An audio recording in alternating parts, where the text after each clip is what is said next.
Hello everybody, O2IS academy के history fact sheet series में आपका बहुत बहुत स्वागत है। आज जिस साइट की हम बात करने वाले हैं डैट इज़ दायमाबाद, जो कि सबसे इम्पॉर्टेंट चालकोलिथिक साइट्स में से एक है, जिसका रिश्ता सिर्फ चालकोलिथिक एज से नहीं है और भी चीज़ों से है। आओ उसको हम डिस्कवर करते हैं कि क्या क्या उसके पॉइंट्स हैं। So the site we are going to discuss is Daimabad, जो कि फिर से महाराष्ट्र का ही साइट है। जॉर्वे कल्चर हम पिछली बार डिस्कस कर रहे थे, जॉर्वे एंड इनाम गांव को हमने डिस्कस करा है। एंड उसकी जो तीसरी इंपॉर्टेंट साइट है दैट इज़ दायमाबाद, जो कि अगेन महाराष्ट्र में ही है। और रिवर वाइज देखा जाए तो ये प्रवार एक करके एक रिवर है महाराष्ट्र के वेस्ट में ही जो फ्लो करती है, उसी के बैंक्स पे बसी हुई है। और ये तीसरी इंपॉर्टेंट साइट है जॉर्वे कल्चर की। इसी जॉर्वे कल्चर की दो साइट्स को हम ऑलरेडी डिस्कस कर चुके हैं और ये तीसरी साइट है। और सबसे इंटरेस्टिंग यहाँ की बात है कि जो दायमाबाद है वो सदर्न मोस्ट साइट थी आपके हड़प्पन कल्चर की, one of the southernmost. So ये जो दायमाबाद है ये हड़प्पन कल्चर के साथ एक ताल्लुक़ रखती है। इनफैक्ट ये खुद एक हड़प्पन साइट थी। तो बड़ी इंटरेस्टिंग ये साइट है दायमाबाद, बिकॉज इसमें ना ही जॉर्वे कल्चर के रिमेन्स मिलते हैं, इसमें आप देख सकते हैं मालवा कल्चर, सवालदा कल्चर और इनफैक्ट एक सेपरेट दायमाबाद कल्चर था, उसके भी यहाँ पे रिमेन्स मिलते हैं, उसके भी यहाँ पे यू कैन से फाइंड्स मिलते हैं। सो बड़ी ही यूनिक साइट है जिसको लगभग 2200 BC के आसपास बसाया जाने लगा और 1000 BC के आसपास तक इसमें सेटलमेंट जारी भी रही, उसके बाद भी रही। इसमें अगर इसके एक्सकवेटर्स की बात करें तो बीपी बोपार्दिकर जी ने इसको डिस्कवर करा 1950s में ही, और उसके बाद 1960s और इवन उसके बाद भी काफ़ी सारी एक्सकवेशंस हुई इस पर, जिसमें दायमाबाद की काफ़ी चीज़ों का यहाँ पे पता लगा। सो MN देशपांडे, SR राव और SS साली जैसे कई महान एक्सकवेटर्स ने इसके ऊपर जो काम है वो जारी रखा। सो डिस्कवरी वाले बोपार्दिकर साहब थे, उसके बाद जितनों का नाम लिया है इन्होंने फर्दर उसी रिसर्च के ऊपर कहीं ना कहीं कंटिन्यू किया। हम इसमें पॉटरी, हाउसिंग और वो सारी जो बातें जॉर्वे कल्चर की हैं ऑलरेडी कर चुके हैं, वो चीज़ें मैं यहाँ पे रिपीट नहीं करूँगा। और जो इम्पॉर्टेंट यहाँ पे पॉइंट्स हैं दायमाबाद के, वही हम यहाँ पे डिस्कस करेंगे। और इनफैक्ट ये जो साइट की बात करें काफ़ी बड़ी भी है अगर बाकी साइट से कंपेयर करें। 20 to 30 हेक्टेयर्स का जो यहाँ पे जो साइज़ है आपको इस साइट में मिलता है, जहाँ पे बहुत सारे घर, बहुत सारी पॉटरी और बहुत सारी चीज़ें यहाँ से बरामद होती हैं। इनफैक्ट हाउसिंग में अगर हम जॉर्वे कल्चर के टाइम पे देखा जाए तो 25 हाउसेज यहाँ पे अनकवर्ड होते हैं, जिसमें बहुत सारे घर मिलते हैं, जिसमें एक रूम वाला घर भी है, 2 रूम स्ट्रक्चर्स भी हैं, इनफैक्ट मल्टी रूम जो कि 2 से ज़्यादा है, उससे ज़्यादा भी आपको स्ट्रक्चर्स मिल जाते हैं। यहाँ पे घर की बात करें तो मड ब्रिक्स यूज़ की जाती थी। और महाराष्ट्र साइड की अगर हम बात करें, यहाँ पे ब्लैक सॉइल बहुत प्रोमिनेंटली फाइंड किया जाता है, जो कि कॉटन ग्रो करने के लिए एक बहुत कारगर चीज़ होती है। सो ब्लैक सॉइल से जो क्ले बनाते थे उसी से प्लास्टर करने के लिए भी काम आ जाता था। जैसे हम कभी कभी हम जो फ्लोर होता है उसको प्लास्टर कर देते हैं, कभी कभी हम मड ब्रिक्स जो आपकी होती हैं उसके ऊपर भी हम प्लास्टर लगा देते हैं। So black soil derived clay जो है उससे प्लास्टर करने का काम होता था। So black soil derived clay. और यहाँ पे बहुत सारे प्रोफेशंस के बारे में आपको पता चलता है।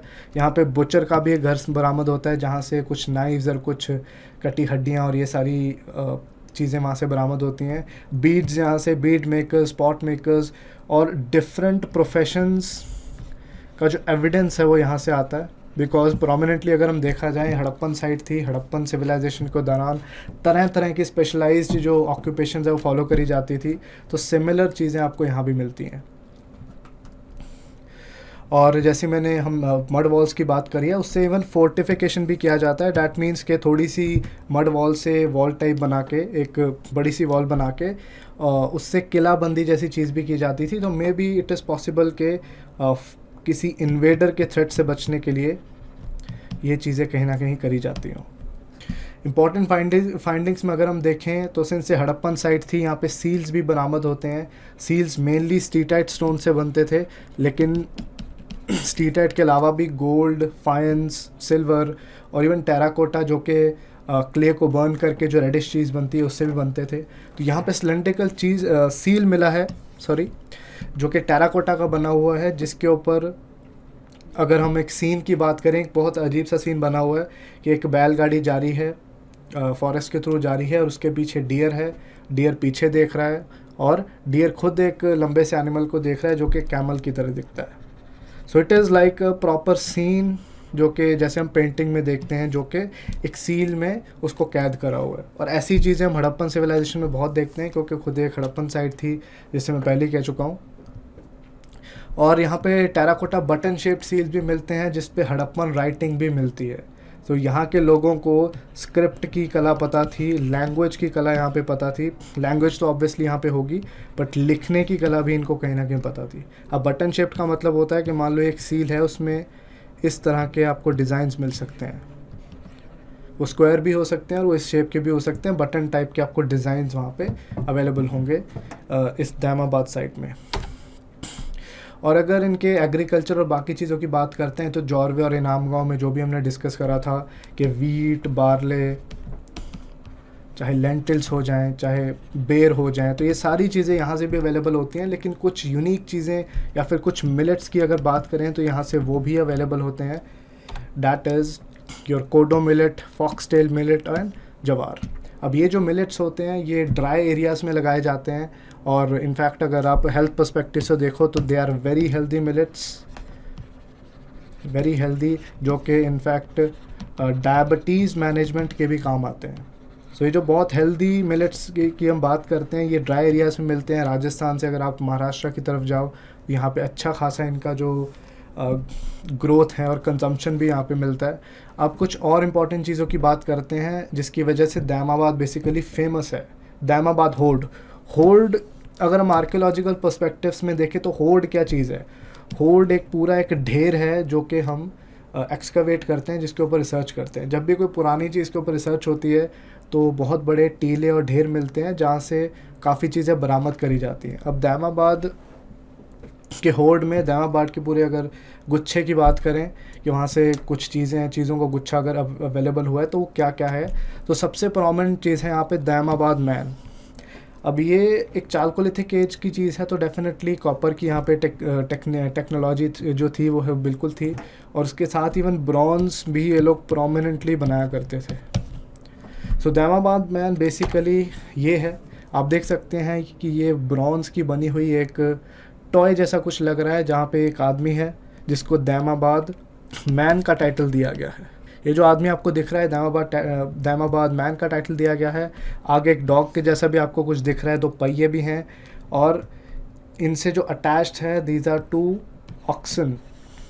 तो हो सकता है उस एरिया में जो किसान होंगे या फिर जो प्रोमिनेंट किसान या जो खेती करने वाले लोग होंगे वो कुछ इस तरह से ऑपरेट करते हों। अभी एक मिस्ट्री है कि एग्जैक्टली इसी टाइप का जो एक टॉय है वो क्यों बनाया गया है, बट यहाँ से उनके एग्रीकल्चर या फिर उनके इरिगेशन टेक्निक्स के बारे में काफ़ी चीज़ें पता लगती हैं। और ये अगर बच्चे का टॉय है तो डेफिनेटली यहाँ पे बच्चे एग्रीकल्चर या फिर इन चीज़ों से खेलना पसंद करते होंगे। सो इसी को दैमाबाद मैन कहा गया है। ये एक बहुत प्रोमिनेंट फाइंड है जो कि दैमाबाद से मिली है, जो कि यहाँ के कल्चर के बारे में भी काफ़ी कुछ एक्सप्लेन करती है। सो ये सबसे इंपॉर्टेंट पॉइंट है जो यहाँ पे आए एग्ज़ाम पॉइंट ऑफ व्यू से आपने ध्यान में रखना है। उसके साथ यहाँ पे ब्रॉन्ज की और भी चीज़ें मिली हैं, जैसे वाटर बफलो का स्कल्पचर, राइनो और एलिफेंट का स्कल्पचर, जिसके इसमें से 2 चीज़ें तो मैं आपको दिखाई देता हूँ। सो दिस इज़ एलिफेंट का स्कल्पचर जो कि एक फट्टी सी पे एक प्लेटफॉर्म से पे खड़ा हुआ है और पहियों पे खड़ा हुआ है ये रैनो। इनके अगर हम साइजेस और अगर स्टाइल ऑफ जो स्कल्पचर है मूर्ति का बात करें तो बहुत ही हड़प्पन जो साइट्स जो सिविलाइजेशन की जो टेक्नोलॉजी है तो उससे मैच करता है। So this matches with the Harappan technology. So देखो बहुत ही प्रोमिनेंटली और बहुत ही वेल मेड चीज़ें हैं, बहुत क्रूड नहीं है, बहुत पुअरली बिल्ट नहीं है।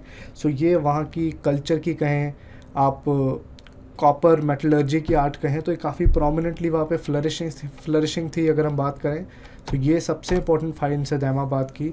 बाकी सारे जो पॉइंट्स हैं, चाहे वो बरियल्स के हों, अर्न बरियल्स हों, एक्सटेंडेड पिट बरियल्स हो, जो हमने जॉर्वे और इनाम गाँव में डिस्कस करें हैं, बाकी सारे पॉइंट्स लगभग सेम ही होंगे।